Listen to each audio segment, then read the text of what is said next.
Welcome to the first of two videos showing you how to use the Core Knowledge History and Geography curriculum.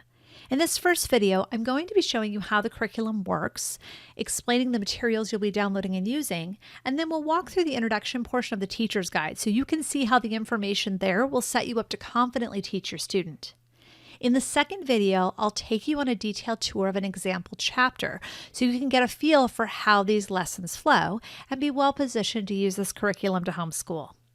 Okay, before we start, three things. First, the Core Knowledge curriculum I'll be showing you today is free to download from the Core Knowledge Foundation's website. These are downloadable PDF files, and you can easily view them on a tablet or laptop, and you'll also be able to print them when you need to. Next, be sure to visit my website, homeschoolworkplans.com, where I have grade-specific organization guides and a unit-specific checklist for this curriculum. I also have a daily schedule and supply checklists available for homeschoolers. So my goal is to take the guesswork and the expense out of providing your kids with a high-quality education at home.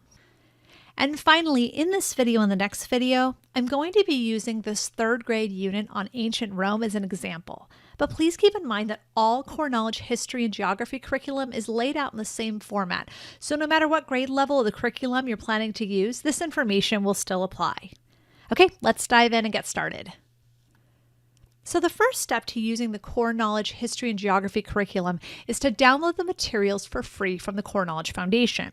Now, please check out my video on how to download the files from Core Knowledge. Because each grade level has multiple units and sometimes the units are combined into one set of resources, it can seem just a tad overwhelming and confusing. But once you get the rhythm of it, it's not too bad, and my video will walk you through the process step by step.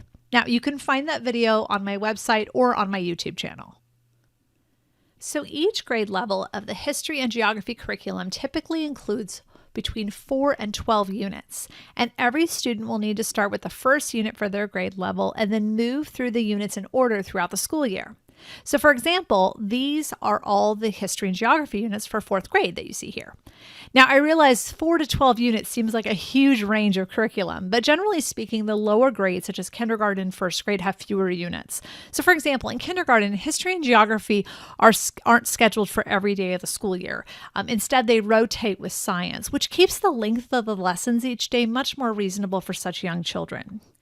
There are also more projects involved in lessons than in those lower grades. Then when they get to the older grades, looking at 4th and 5th grade, then they're moving through a lot more material during the school year, and so you see a lot more units. Now, I will mention that Core Knowledge is in the process of releasing middle school materials. So I'm recording this at the beginning of 2022, and at the moment, there is a full slate of history and geography materials available from Core Knowledge for kindergarten through 6th grade. So if your student is in one of those grades, you're fine. The whole year of materials is there for you to download. Now, there is an American history option that was recently released for 7th and 8th grade, but the rest of the materials for history and geography for those grades hasn't been released yet. I am currently using the new U.S. history textbook with my current 7th grader, and I will say it is very well written. They are also in the process of releasing some fabulous language arts options that go along with it. I'm very pleased so far with the materials from middle school, so there's lots of exciting things coming for that age range as well. So once you've downloaded the files from the Core Knowledge website, you'll have a teacher's guide and a student reader for each unit. Now for kindergarten through 2nd grade, you'll also have materials for a passport activity. And for 3rd grade and up, you'll have a file of timeline cards for most units. So 2 quick notes here. First, the kindergarten through 2nd grade passport materials are just an extra thing that you can print and use throughout the school year. I don't have them scheduled for those grades on the daily schedule you can download from my website, but if you have extra time during your school year, you are welcome to use those as an extra activity to reinforce what they're learning in their history and geography units. Now for 3rd grade and up, often there will be timeline cards as part of the unit materials, and we'll take a closer look at those in just a moment. Now, a quick note here, there is not a separate workbook file for the history and geography curriculum. Instead, all the worksheets are in the back of the teacher's guide, and you'll want to print those before you start a new unit. And those workbook pages are black and white, and they can be printed double-sided, so it's really economical to print these to make a workbook. Okay, here's a quick tip, something I do with my own kids. If you can, print all the activity pages in the back of all the teacher's guides for that grade level at the beginning of the school year. And then you can either put all those pages in a binder, or you could have them spiral bound at your local office supply store. It's usually $4, $5, $6 to do that. Now, I do this with my own kids because it makes my life so much easier. Because right at the beginning of the year, I already have all of the history and geography activity pages printed. I do this with science too, and I have them all in one place. So I'm not having to chase down activity pages each time we start a new unit. So let's take a closer look for a moment at those timeline cards I just mentioned. They are part of the resources for some of the units starting in 3rd grade. Generally, you'll see them with the history units rather than the geography-focused units. Now, these timeline cards are downloaded as a PDF file, just like the teacher's guide and the student reader, and there are a number of ways to use these. First, you can use them for review by beginning each lesson looking back at one or more of the previous lessons using the cards. If you want to print them, or you purchase a hard copy of these from the Core Knowledge website, you could also choose to put them up on the wall as a timeline. Now, a quick note about that idea. That sounds really cool, and I've always wanted to do it, but these cards are the size of a regular sheet of paper, and there are generally 15 or 20 of them. So I know the teacher's guide says you need to have at least 15 feet of wall space to put these up. I have never been in that position, unfortunately. So what I do generally is I put them in a binder with page protectors so that I can flip through them with my students. Now, both the teacher's guide and the student reader, along with those timeline cards for older grades, are all PDF files. So the easiest way to use this free curriculum is to simply access the teacher's guide and the timeline files on your tablet or laptop, and have your student access the student reader on their tablet or laptop when it's time to use that reader during a lesson. Now, you can print the teacher's manual, you can print the student reader, you can print the timeline files. They're all regular PDF files, so they're printable. There's not anything on there preventing you from printing them. But all three are full color, and the teacher's manuals are usually a couple of hundred pages. So unless you have access to very inexpensive color printing, or you have a lot of kids you're going to use the curriculum with, it's probably not worth it to print the files. Now, one more option that is available I want to make sure you know about is if you really want hard copies of these history and geography materials, Core Knowledge does sell printed copies of the teacher's guide, the student reader, and the timeline cards on their website. And if you want, you can even buy the student readers by themselves. Again, you don't have to do that though. You never have to purchase anything to use this curriculum. All the materials can be downloaded for free. Now, quick reminder that if you download the free organization and prep documents from my website, I have all of this laid out for you, including what to print, as well as a daily schedule, so you'll know which lessons to do each day.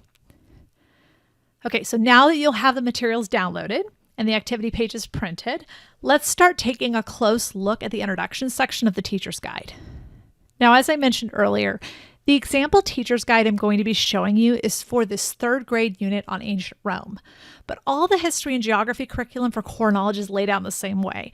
So whether you're teaching kindergarten or 6th grade, the information in this video is still going to be useful, and you'll still understand at the end of the video how to use the teacher's guide for whatever level you'll be teaching. Okay, so let's start by taking a look at the table of contents for this unit.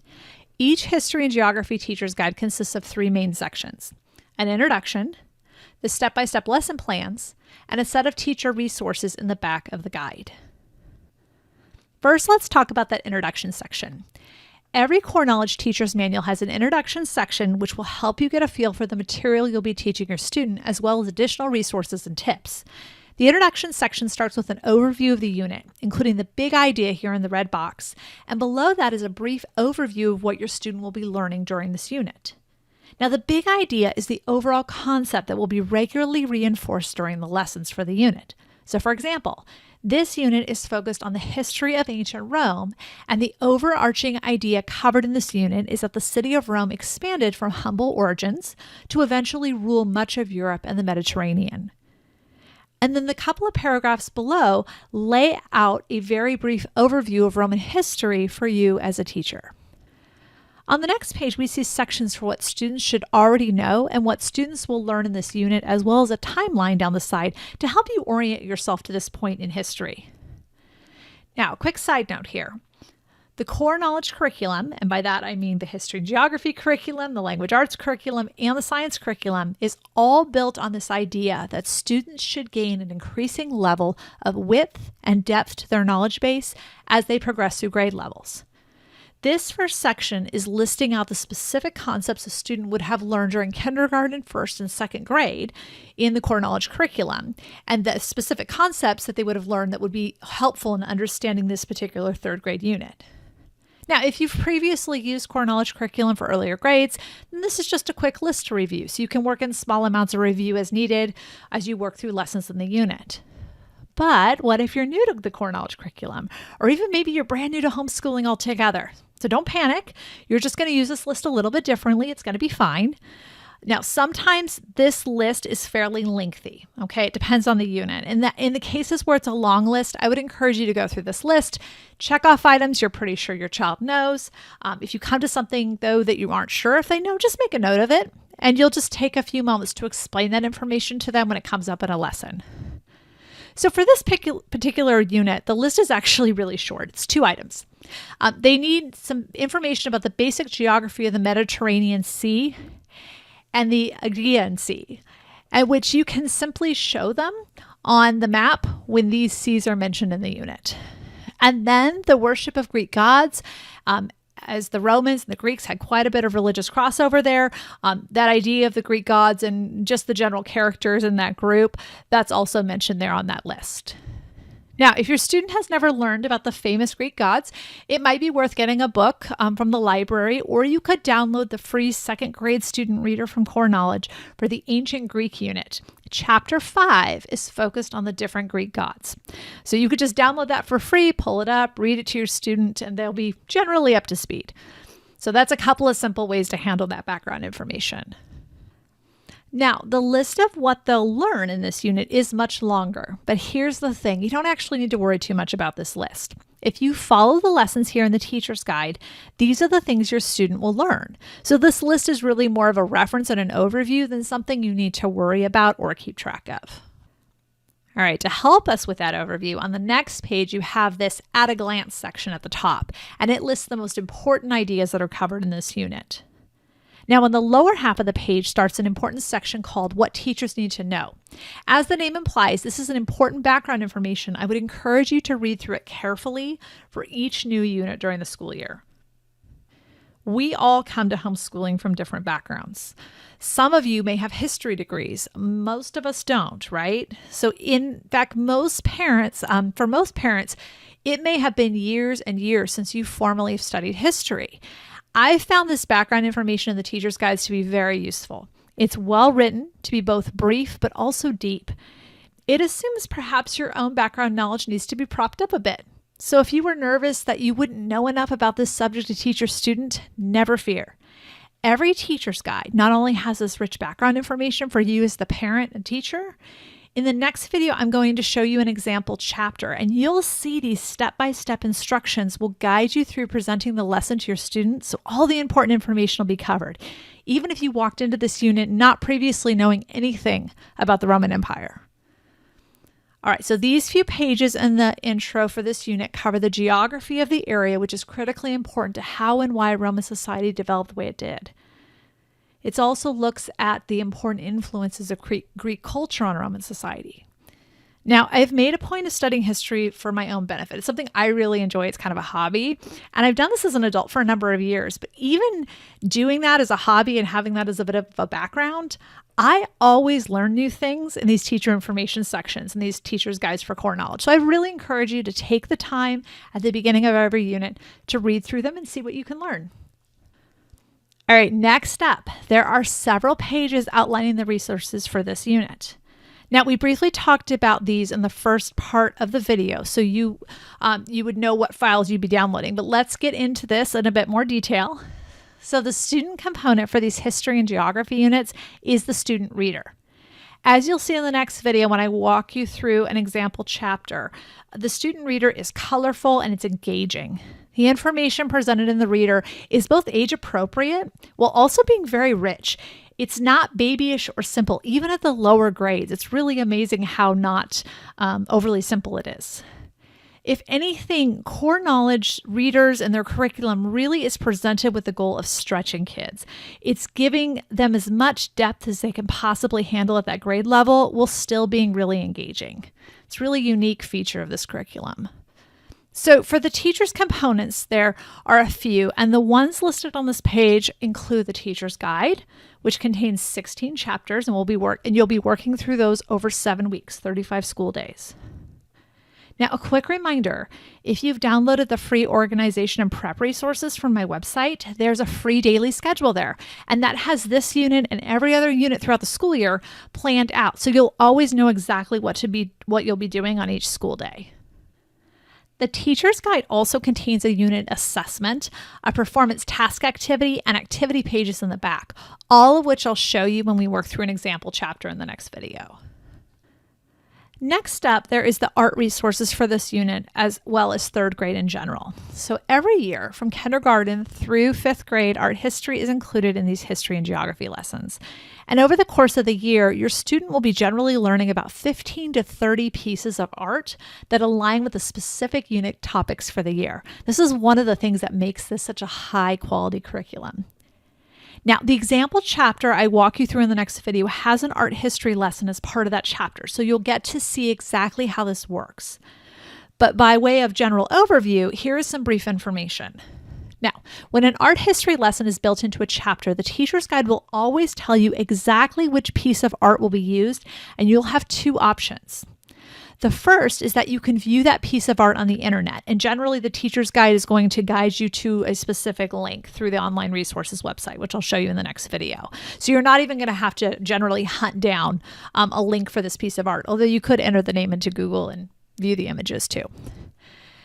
And then once you have that piece of art pulled up on your computer, the teacher's guide is going to walk you through the questions and answers to use with your student. Just like everything else in this curriculum, you don't have to walk in knowing anything about the Mona Lisa, okay? The teacher's guide is going to guide you through that conversation with your student. Now, the second option you have is to purchase an art packet from the Core Knowledge website. So if you'd rather not look these pieces of art up on the internet and you want a hard copy to show your student, you can buy that art pack. And those art packs include color printed art cards, and they're on cardstock. They're nice and thick. They're very colorful. They're very pretty. And on one side is the art image, and on the other side, there's a set of questions and answers to work through with your student. Now, if you want to see what these look like, check out my Instagram page. I post pictures of these art cards. I do have them on hand because when I'm trying to show people how the curriculum works, it is much easier to photograph an art card than it is to photograph the front of a tablet with a piece of art pulled up. So either of these options work great. You can either just pull up a piece of art on your laptop or tablet, or you can purchase the art packet, but I never want you to feel like you have to buy anything to use this curriculum. Okay, there's always that free option available. All right, on the second half of this page, there is a detailed discussion of the timeline for this unit. And remember, the timeline is only part of resources for grades 3 and up. So let's take a quick look at that. So these next few pages go into detail on how to use those timeline cards that were included in the set of resources you downloaded for most of the units. So not all units have timeline cards, but most of the units for third grade and up do. Now, the teacher's guide in this case is going to guide you through how you would set these timeline cards up into sub-periods in a wall configuration. And if you have the resources to either purchase hard copies from Core Knowledge or print the PDF file, you can certainly make a big timeline on your wall. Like I mentioned earlier, this is really a matter of whether you have space to do so. And if you don't, you can do what I do and put the cards in page protectors in a binder, and then you can flip through them to review.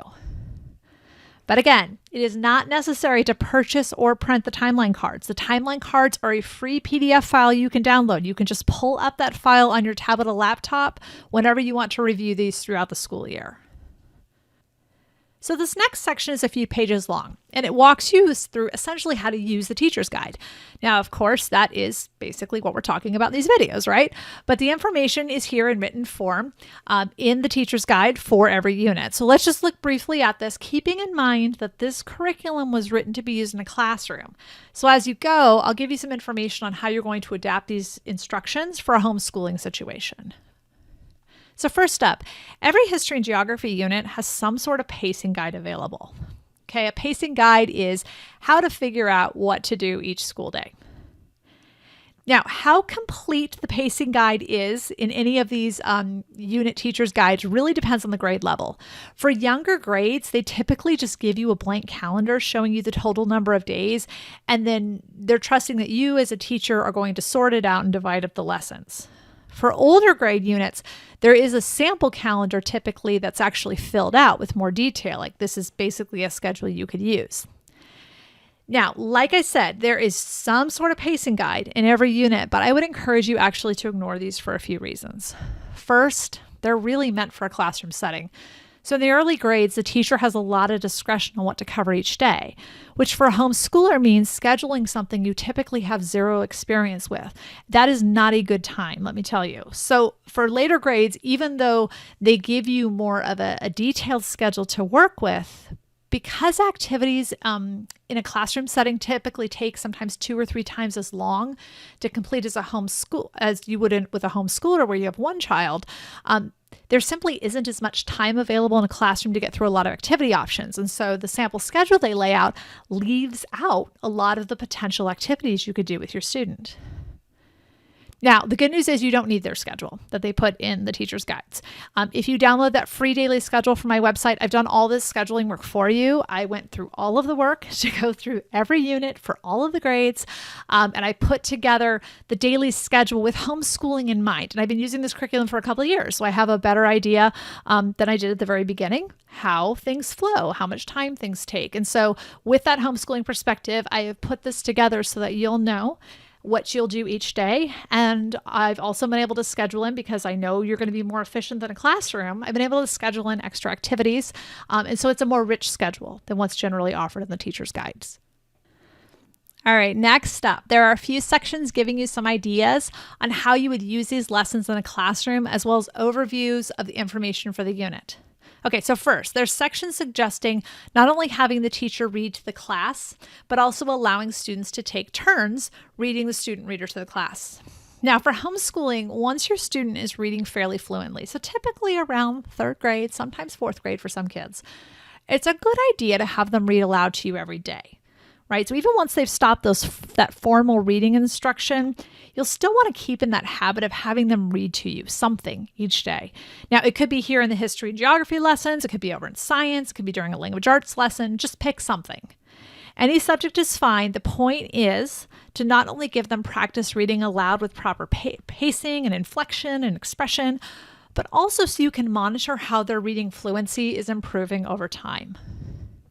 All right, next up is a section pointing out that the discussion of the content in each lesson is an important part of the learning process. Now, I'll be honest with you, it is easier to have a back and forth discussion with a number of students at once than it is with just 1 or 2 students, but it's still important to be your student's discussion partner and discuss those concepts they're learning. All right, then there's some overview information, which is essentially a number of lists of the big questions for all the chapters, the core vocabulary that's covered, and a master list of the activity pages. Now, all of that is also in each chapter of the teacher's guide for that set of lessons. So really, these are just unit level overviews. There's nothing in those overview sections that you need to get too wrapped up with. Okay, so moving on, there are a couple of helpful sections on the next few pages. First, there is a brief list of some fiction and nonfiction excerpts you'll be using in the lessons. It depends on the unit, but these can be things like abridged historical documents, fables from different cultures, things like that. There's also a note that there are additional activities and website links available. Now, these excerpts, as well as videos, virtual tours, all sorts of other helpful resources for the lessons, are located on a website that Core Knowledge maintains. I'm going to put the web address for this site up here now, but rest assured when I walk you through the example chapter in the next video, I'm going to be showing you this website a number of times and how to access the materials for any particular lesson. These extra resources that Core Knowledge maintains on that site are one of the really great things about this curriculum. It just brings in so much depth and richness to the lessons. All right, below that is a list of cross-curricular connections, which just points out how what your student learns in this unit lines up with some of the stories they'll be hearing over in the language arts curriculum, as well as a list of the pieces of art they'll study as part of this unit. So for this unit, for example, there are 4 pieces of art from ancient Rome and the Byzantine civilization included as part of these lessons. And then finally, at the bottom of the page, this is one of my favorite resources, a list of library books and sometimes websites you can use to dive deeper into a topic if you have time during a unit. Now, a quick reminder. These are wonderful options to supplement. This is not a to-do list, okay? Please don't feel any pressure to run out and request all these books from your library or to read all these books. Some of these lists are really long. There are some language arts units with these lists that are several pages long. You do not have to read all those books if you don't want to. Okay, so here's how I would encourage you to use these lists. First, make a habit of picking 3 to 5 of these books and requesting them from your library at the beginning of the unit. You'll then have them on hand to supplement lessons when you have extra time in your school day, or you can leave them lying around the house for your student to read in their spare time. You never know what they might pick up and read, right? Now, the other way to use this list is to quickly locate and request books if it turns out your student is specifically interested in learning more about a particular topic. If it turns out they are really interested in gladiators, then you can go to this list and figure out very quickly an excellent book on gladiators to request from the library. So that just saves you some time and energy. All right, one more note. Sometimes the teacher's guide will suggest obtaining a library book from this list for a lesson. Okay, this typically happens in the younger units, but occasionally in the older grades as well. If you downloaded the free organization and prep resources from my website, one of the things I went through and did when I organized all these units is I made lists of when you needed a library book, and I have that noted by unit so that you'll know in advance when you need a library book and if it's something specific, what it is, so that you can get that requested in advance and have time for it to arrive before you need it for a lesson. So the last resource here is the introduction section. In the introduction section is a sample pacing guide. And again, you'll typically find these with more detailed sample schedules in the older grades of the curriculum, whereas the younger grades, they'll often just be a blank calendar to fill out. Now, hopefully you've already downloaded the free daily schedule from my website, where I have this unit and the whole year planned out for you, as well as what extra additional resources you'll need, that sort of thing. Now, a quick note here, as this comes up occasionally when I talk to people about this curriculum. If you look closely at the sample schedule, you'll see that they list out which language arts units you'll be working on which day and how that lines up with the history units. It is very important you spend no time and energy on that. Please ignore that part. That portion of the schedule is based on the assumption that a school has purchased second edition hard copy materials of the language arts program, which are put out by Core Knowledge's partner Amplify. You won't likely be using those because my hope is that you've downloaded the free curriculum from Core Knowledge directly rather than went out and purchased hard copy second edition materials. Okay, all of the resources that I have set up for you line up with the first edition materials that are available for free. If you look at this chart and you're using all these free first edition materials, it'll just never line up properly when you look at this. I was very confused by this for a long time. So my goal with both my website and these videos is to give every family the option of having access to high quality, free, and fully planned out curriculum to homeschool. I truly believe that your finances, your situation should not prohibit you from having access to awesome resources. So these videos and all the free resources online that I offer are all aligned with that free first edition curriculum you can download. All right, so that concludes the introduction section of the teacher's guide. And before you move on to video 2, to watch the detailed tour of an example chapter, which will cover several school days, I want to quickly mention a couple of things. First, all Core Knowledge history and geography teacher's guides are laid out in basically the same way. So there's a lot of information in this video. I'm going to tell you right now, there's a lot of information in the next video too. But I want you to feel confident that once you get through these videos, you're going to understand how to navigate any of these history and geography teacher's guides. Okay, second, please make a habit of reading the teacher's manual each time you start a new unit, specifically that overview section, the teacher background information, and then the list of what your student should know, what they'll need to learn. You don't have to read the whole manual in advance, but those introduction sections are really helpful for getting you oriented so that you're in a better place to work through the information in this unit with confidence. Also, please be sure to download the organization and prep documents from my website. They're free. I've done all the scheduling and organization work for you. It was many hours of work. You might as well use it. The daily schedule also is really important. I think that's probably one of the most important things you can download because it'll tell you what to work on each day. Okay, so now that you understand how the history and geography curriculum works, the resources you'll be downloading, and how to use that introduction section of the teacher's guide, be sure to move on to video number 2. I'm going to walk you through an example chapter and show you how to use the step-by-step lesson plans to teach the information to your student over several school days. All right, that's it for this video. I'll see you shortly in video number 2.